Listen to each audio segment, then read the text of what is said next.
Alright, what's up guys, this is King Prodigy A7X from the DK Soldiers. We're doing something a little different tonight. I just got done with a live stream on Resident Evil 2. Finally finished the game, and the ending kind of pissed me off, which if you watch the stream, you'll know. But anyway, we're reacting to 5 scary videos that are downright terrifying. So yeah, let's get into it.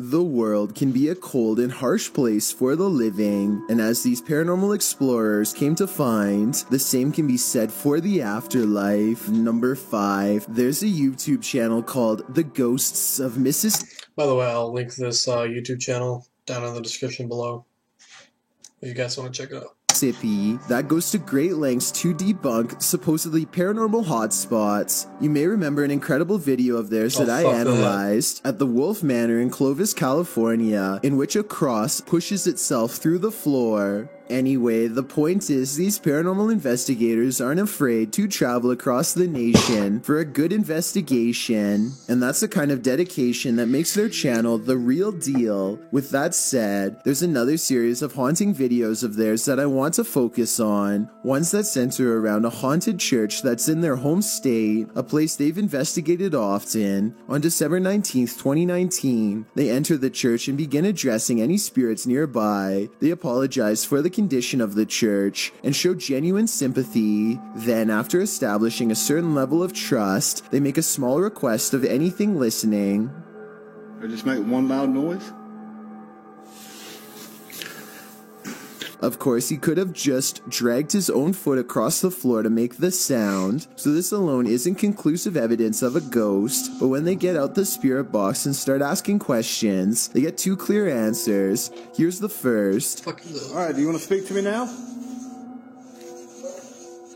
Oh shit. And when he pretends not to understand, there's a second nope that sounds like it's not coming from the spirit box, but from a row of pews further back. Yes? Yes? Even if this spirit box is a little more than random responses from radio airwaves, the odds of hearing nope twice and in perfect timing with a question are slim to none in my opinion. Orbs begin to dance all around, and then it gives a name, which I can barely hear, so I'm not so sure about this one. Kevin, I heard that. This follow-up cry for help, however, is about as clear as can be, and I think it's creepy how it waits an appropriate amount of time to reply, and I don't think the orbs dancing all around are a coincidence. Then there's the strange shadow figure in the stall, seen at around 9 minutes. Is this Kevin the Spirit, or is this the thing that Kevin was asking for help against? Just a couple weeks later, on January 5th, 2020, they return to the church for a closer look. This time, as one of them kneels down to look at the mirror, this creepy image of an evil entity forms before their very eyes. Took me a while to figure out where that was. So stand up, you can't sleep. Dude, I'm seeing something demonic. On the right side of the mirror is what they describe as a demonic image peeking in. You can see I would get the fuck out of there as soon as I saw that.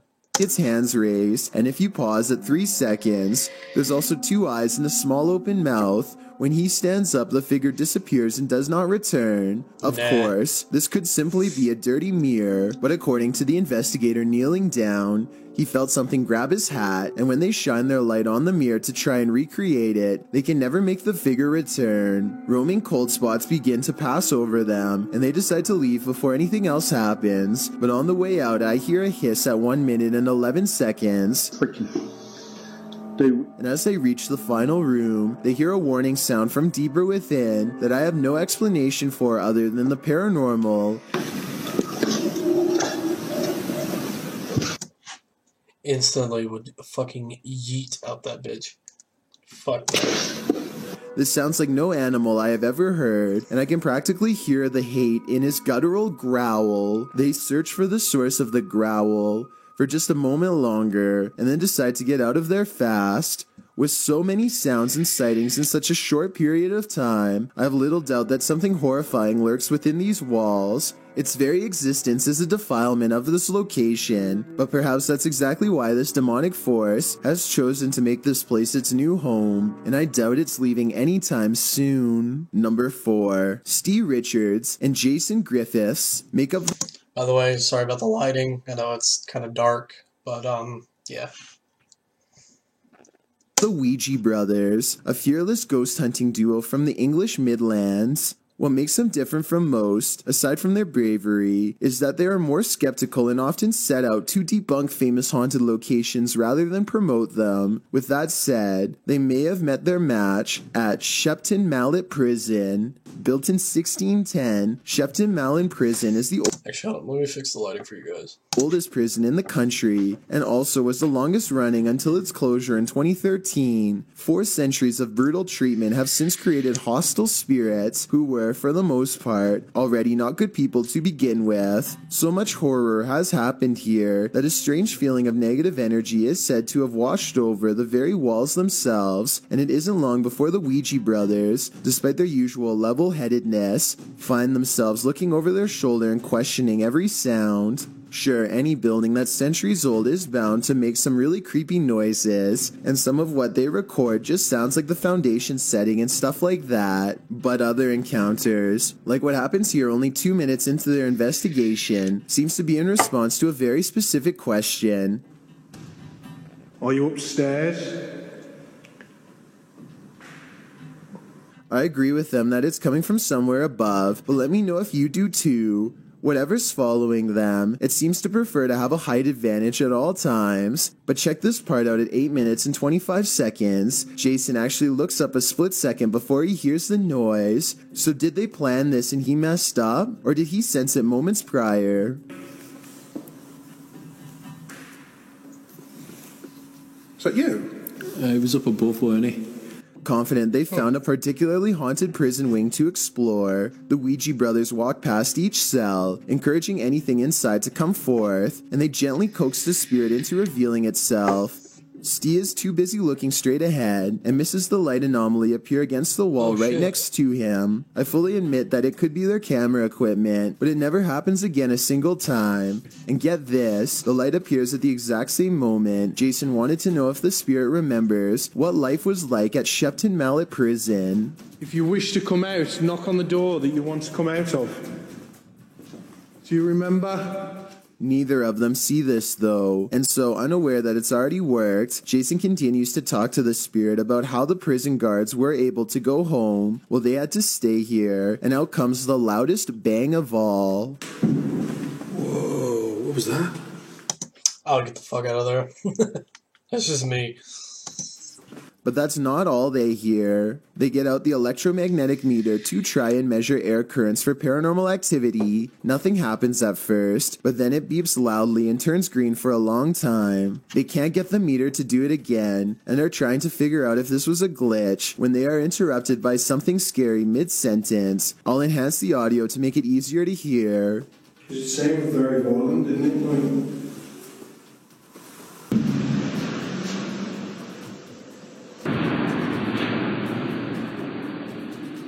It's a small, muffled voice from far away, so tiny and distant that it shouldn't have even registered on camera, not with that heavy door closed behind them, and yet it reaches their ears with alarming clarity. They agree it's a woman, but still they are unable to pinpoint its exact location, and when they go outside, the prison is as empty as ever. According to legend, this could be the voice of one of the oldest prisoners, a woman known only as the Woman in White. She is said to have taken the life of her fiancé and passed away in 1680 from regret. Now she wanders the A and B wings moaning her sorrows, and as they are searching for her, the electromagnetic reader they left behind goes crazy once again, indicating that while they may have left the room, perhaps she has not, and the reason why they were able to hear her so clearly was because her ghostly presence had been standing not in another room, but behind them all along.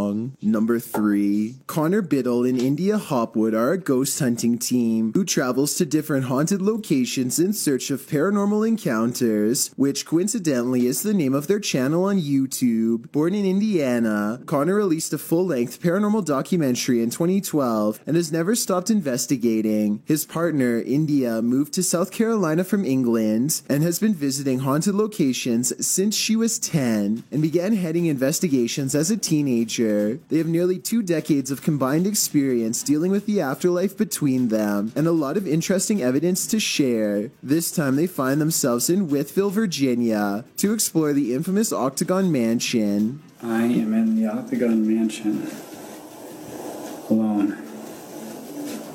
The only thing I can see is what's on this night vision camera. Built in 1870, the Octagon Mansion, or the Roundhouse as some call it, has a relatively unexplained haunted history. Many families lived here over its 100-plus year history.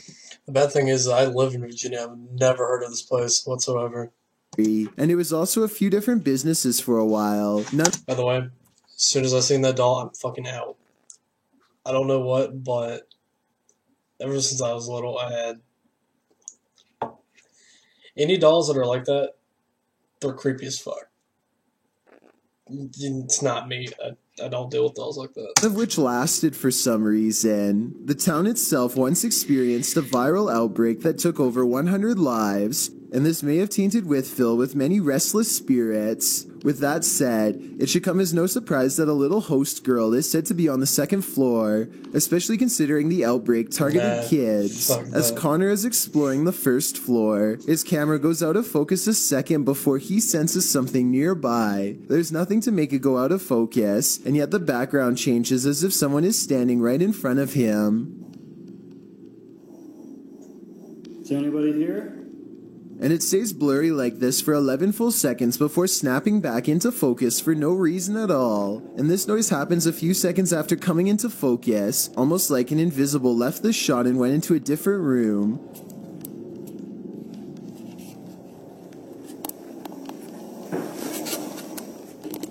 The soft knocking is repeated again when he leaves a doll out for the girl to play with, and pay attention to the exact location of the doll, because that's going to matter in just a second. But for now, it sounds like the girl might be coming downstairs to give the toy a closer look. So the doll is positioned in front of the furthest right window here at 2 minutes and 27 seconds, but at 4 minutes and 45 seconds, it's now by the far left window with its arms raised to its mouth like it's afraid. Now Connor says he isn't sure if the doll moved, or if it was just the camera angle. I think it definitely moved, but the fact that he doesn't rush to take credit makes me respect his work that much more. On a different night, Connor and India think they record a spirit named Nina. Does this sound like a person or electronic interference?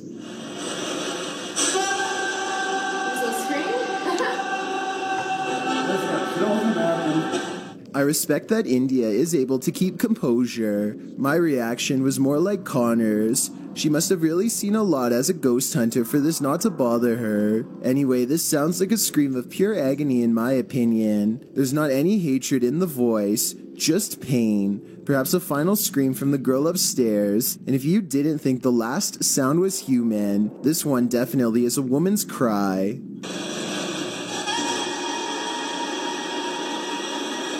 Nah, fuck that. India is able to translate quite easily. I believe it really does say hey here, like she says. Hey, it's not hey again. And the reason I believe it is because the ghost says hey again.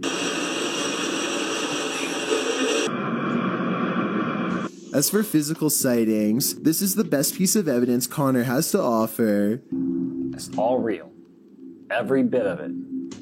This 2012 video, taken in Bourbon, Indiana, in the attic of an old pizza place that used to be an apartment building, highlights a strange anomaly hovering against the wall. It doesn't look like the beam of a flashlight because, aside from not being round, there's no ray of light connecting it to a source, and when the white outline moves off the wall, it does not change size or shape like a flashlight would, instead staying completely the same as it traverses the darkness. Number 2. Over a year ago, I briefly touched on the saga of Joseph Chan Sloan, a YouTuber who for years was haunted by a spirit from 2011 2011 to 2014, but I didn't get to cover his whole story. 3 more videos in particular are worth getting into. But first, I did some more research and discovered a blog with years worth of updates. Joseph first noticed an apparition within weeks of letting his girlfriend move into his apartment, so I suspect she may have brought something that had attached itself to her. Soon each of them felt constantly watched, especially in the shower of all places, and it got to the point where they both thought they were getting pranked by each other. But one day, as Joseph was taking a shower, he heard his girlfriend come into the bathroom. The topic was already on his mind, so he explained to her that he thought the apartment was haunted, but then the figure on the other side, the one who he thought was his girlfriend, disappeared mid-explanation. From that point on, Joseph began setting up his soul camera in different places to document the spirit, and that's when things ramped up to the next level. On April 16th, 2012, Joseph announces out loud to whatever's listening that he's turning in for the night. So we're just going to film this area. I had, like I said, my lighting issues were horrible, so I'm leaving some lights on this time. So if there is anything, hopefully we'll catch it. Anyways, guys, have a good night. See you in the morning. Orb activity begins at 2 minutes and 12 seconds, carries on for about 6 seconds, and then abruptly stops. The kitchen is eerily quiet for over 40 seconds, and then the stovetop burner turns on to its highest setting. This happens out of nowhere at the 3 minutes and 17 seconds mark, but at 3 minutes and 14 seconds, an orb shows up in front of the oven just 3 seconds before it turns on. Could this be the ghost in question caught on camera? Joseph was asleep, so this event could have burned the whole place down if anything was still on the burner, which is maybe what this ghost was trying to do all along. A full 7 months later, on November 28th of that same year, Joseph puts the camera up on a high ledge to show as much of his living room as possible, floor to ceiling. He again announces that he's going to bed and turns out the lights. It's 11:46 p.m. Anyways, we'll see what we get and if we get anything. So I'll see y'all in the morning and... Everything looks normal for roughly 2 minutes until a shadowy movement materializes over by the entertainment center. It's hard to notice even when circled, but when you do see it, it looks way out of place. I don't think it's camera pixelation, because none of the other darker areas of the room are moving like this. And at approximately 2 minutes, a large, lonesome orb floats upwards from that part of the room and disappears.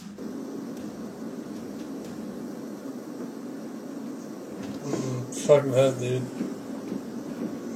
Exactly 10 minutes later, at 2 minutes and 12 seconds, this speaker falls over and lands not too far from where the orb originated from. Obviously, no one is around to knock it over, so if this is fake, how was it done? On October 1st, 2013, Joseph made his final YouTube video, letting everyone know he has moved to a new apartment. He thinks that changing his location has stopped the spirit, but considering it may have attached itself to his girlfriend when she first moved in, I'm not so sure it worked. This part at 4 minutes and 30 seconds further proves my point. It could be his camera making a squeaking noise while being adjusted, but it sounds a lot like the That girl's gotta go. laughter of a small child. But, anyways, let's see if we can do it like this. There we go. And when you compare it to his normal laugh, it's definitely not the same voice.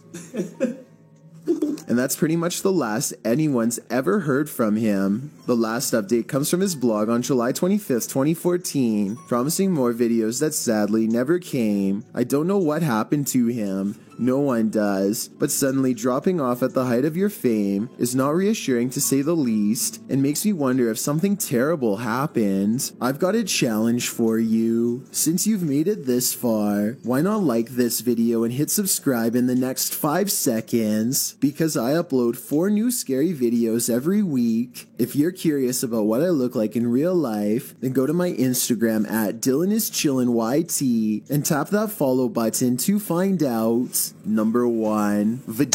You heard him, guys. Follow him. Vadim Vadimich is a Russian YouTuber who often explores the radioactive remains of Chernobyl, an abandoned power plant that went into meltdown during the 1980s. On this journey, he and his friends find an abandoned daycare center that seems quite haunted. One of the first things they find are 2 dolls. One is headless and the other has poked-in eyes, shaded black all around, as if someone was pressing down aggressively hard as they scribble.